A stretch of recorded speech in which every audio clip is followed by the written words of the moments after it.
Pessoal, não fiquei com dó não, viu? Não sei se vocês já viram o Nicolas Ferreira chorando hoje na live, desesperado, falando que a situação tá difícil demais, a perseguição contra os patriotas e tal. Vou colocar aqui pra vocês. Meu irmão, eu sou igual um cachorro louco. Eu vou pra cima, eu vou mobilizar, sabe? Eu tenho hora que eu não consigo dormir, às vezes, por pensar e falar assim, meu Deus, dê estratégia pra gente, dê uma diretriz, dê discernimento, porque é uma luta muito difícil. Adriles, eles têm tudo. A gente não tem nada hoje. Pessoal, é o seguinte, vocês que veem aí o Nicolas agora com essa carinha chorosa, vamos só relembrar algumas coisas. Eu afirmo com toda a certeza que nesse momento, nós estamos 2 de março de 2024, não teria mais ninguém aqui, tá? Não existiria mais Desmascarando. O regime do Bolsonaro, a ditadura, nesse momento o Brasil seria uma ditadura fechada, e a ditadura do Bolsonaro já teria fechado todas essas páginas, tá? Via perseguição judicial, desmonetização, proibição mesmo daquele IP, daquele canal de funcionar no Brasil, prisão, tudo isso, processos penais. Bem, mas por que eu tô dizendo isso? Então vamos relembrar algumas coisas do governo Bolsonaro. Eu gosto de lembrar alguns episódios isolados, só para ilustrar o que eu tô dizendo, mas isso não é nem o mais importante, tá? Assim, era um governo, por exemplo, que um professor de Palmas colocou lá um outdoor, Bolsonaro não vale um pequi, ruído.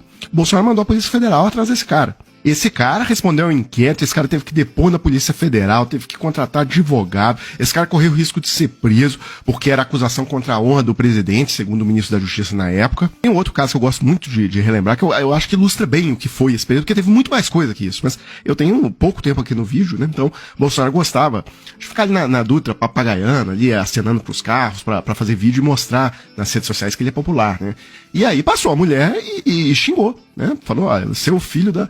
E aí, ele mandou prender a mulher, mandou a Polícia Federal parar o carro e prenderam a mulher. Então, esse era o nosso presidente, tá? Pra vocês não esquecerem. Porque é o seguinte, aí aparece o Nicolas com essa carinha de bunda, né?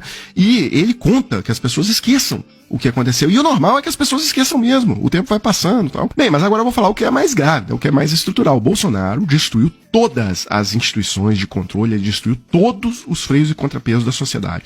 Vocês lembram? Qualquer delegado que fez operações que prejudicavam ali o governo, ele sumiu com os caras, ele acabou com tirou o delegado Saraiva de superintendente da PF no Amazonas, jogou numa mesa vazia lá em Juiz de Fora, interior de Minas Gerais. Aquele cara do delegado do Milton Ribeiro, também, do caso do ministro da Educação dele, de corrupção, também foi afastado.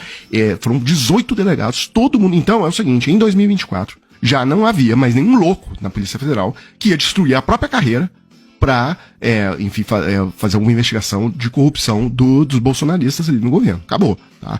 E aí a verdade é o seguinte, só sobravam 2 instituições no país de pé ainda, que o Bolsonaro não tinha conseguido solapar. Supremo Tribunal Federal, né, e o Poder Judiciário, de maneira geral, e a imprensa. Mas aí, pessoal, a joia da coroa da imprensa era a Globo, porque a Globo fura a bolha, ela não fica só, não é uma bolha de esquerda na internet que atinge um número limitado de pessoas, não.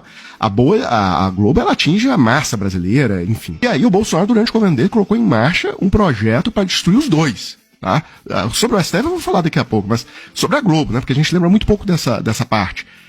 Ele, primeira coisa, agiu para tirar a Libertadores, que era o principal atrativo esportivo ali da Globo, e conseguiu, tá? Ele turbinou, ele injetou dinheiro no caixa do SBT, e o SBT, na concorrência lá no leilão, conseguiu, com esse dinheiro, dar uma oferta maior que a Globo, levou a Libertadores. Durante o governo Bolsonaro, a Libertadores foi do SBT. Ele usou essa estratégia em várias outras frentes, então, por exemplo, ele injetava dinheiro no caixa da Record, outra concorrente, comprando ali novelas bíblicas para passar na TV estatal, TV Brasil, né? Pagava quantias vultosas para Record. E, além disso, ele não distribuía a verba de publicidade de acordo com o share, né? Ele pagava para o SBT e para a Record, que eram aliados dele, e para a Rede TV, valores muito acima do que era a proporção de audiência que esses canais tinham. Bem, aí o único produto relevante que a Globo ainda tinha no catálogo esportivo era o Campeonato Brasileiro, e o Bolsonaro foi atrás disso também. Aí editou uma medida provisória para inverter uma regra que já tinha há 50 anos, né, de que o jogo era do mandante, o contrato de transmissão, e aí ele bagunçou isso tudo para bagunçar os contratos lá da Globo. Bem, aí depois ele fez outra medida provisória, porque empresas grandes têm que publicar seus balanços em jornais de grande circulação, e aí tem um jornal de economia da Globo, o Valor Econômico, que recebe grande parte dessas publicações. Aí ele fez uma medida provisória e ainda citou lá no cercadinho que o objetivo dele era reduzir a arrecadação do Grupo Globo, né, por meio do do jornal Valor Econômico. E só tem muito mais coisa, né, mas o vídeo já tá ficando longo, mas autuou todo mundo que trabalhava lá na Globo, a questão de que eles recebem e pagam imposto como todo mundo PJ, né? O William Bonner é PJ, Renata Vasconcelos é PJ, todo mundo é PJ. E ele mandou a Receita Federal cadetar todo mundo lá e tributar como se fosse pessoa física, que o imposto é maior.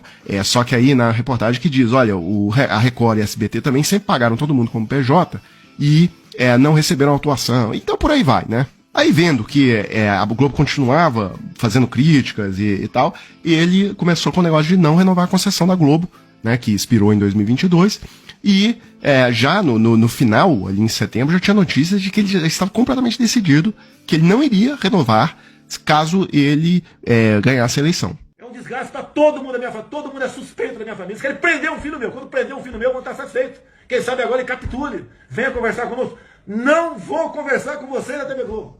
Temos uma conversa em 2022. Eu tenho que estar morto até lá. Que o processo da renovação da concessão tem que estar enxuto, tem que estar legal. Não vai ter jeitinho para vocês, nem para ninguém. Essa é a preocupação de vocês. Continue fazendo essa patifaria contra o presidente Jair Bolsonaro e sua família. Continua, TV Globo.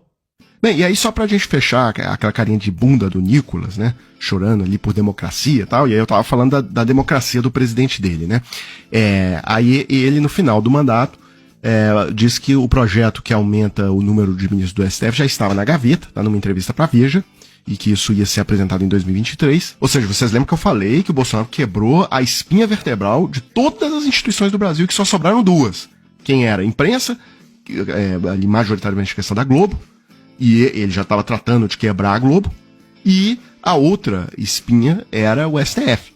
Tá? E aí ele também já tinha planos ali de como que ele ia liquidar o Poder Judiciário também, aí ele ia controlar tudo. Então qual que era a estratégia que já estava declarada? Tá? Era aumentar o número de ministros da Suprema Corte, porque ao invés de 2 indicações, ele ia fazer 6 de uma vez, e aí os ministros dele iam diluir os ministros antigos e ele ia passar a ter domínio do plenário do STF. E eu me lembro, Hamilton Mourão, no dia seguinte da eleição, ele já eleito senador, ele falando sobre isso, que na maior naturalidade, porque esse projeto aí era do Chaves, né, do Hugo Chávez lá na Venezuela, é um dos principais projetos que transformaram a Venezuela numa ditadura, né, é uma das primeiras coisas que o Netanyahu tentou fazer isso lá em Israel agora, é uma das primeiras coisas que os ditadores fazem é mudar a Suprema Corte.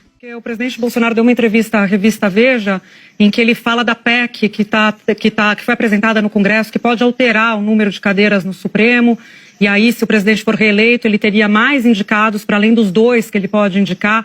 Então, isso é visto com muita cautela, uma tentativa de controlar o Supremo Tribunal Federal. O senhor falou no restabelecimento da harmonia entre os poderes. Queria que o senhor fosse um pouco mais específico sobre o que o senhor quer dizer com isso, se o senhor aprova ou apoiaria, na verdade, essa PEC como senador eleito, uma vez que ela passa a tramitar.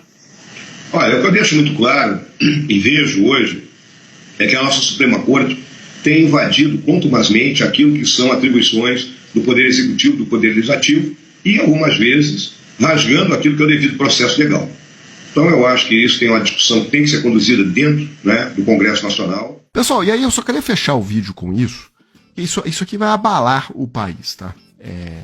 A CNN obteve com fontes da Polícia Federal que aquele depoimento do Freire Gomes ontem foi até 2 horas da manhã. Ele entrou lá 4 horas da tarde, pessoal. Isso significa, nós estamos falando aí de 8, 10 horas de depoimento. Eu nunca vi um negócio desse na minha vida. Tá? De longe, é mais importante que o depoimento do Mauro Cid. Né? Apesar que o depoimento do Mauro Cid foi importante para chegar nesse ponto aqui, fundamental. Né?